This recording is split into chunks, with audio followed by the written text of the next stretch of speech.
Okay, good morning guys. Napunta karon diri sa may bukid nga area. Okay, naglaag ko diri sa area sa ako ang ugangan o nami diri sa may area karon sa ako ang misis nagpahagbas sa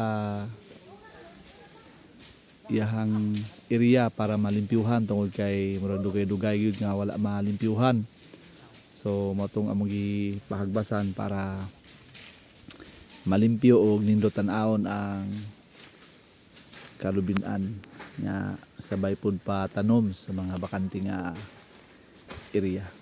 Okay, nindot atong panahon init unya bisag medyo layo og kapoy lakaw worth it tungod kay abot mi kita namong area makahupay gyud sa kakapoy o kaluya.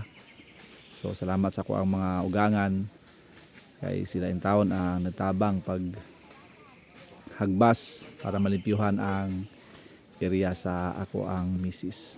Okay, diri sa may upper Abana. Okay. Nga daghan pud mi gikan sa baba. Nga enjoy bisan kapoy enjoy tungod kay kumbaga sa ano adto mi og misyon sa pag tanom o paghagbas sa area sa ako ang misis. Salamat kay sab sa opportunity nga nakaadto diri nakasuroy. Nya nakita na po nako ang area sa ako ang misis. Dako jud ay. So among plano nga human ani malimpyuhan mga 5 days siguro pahagbas ani para ma-clear tanan unya sunugon pagkahuman ani tanan o lubi. Okay, on area.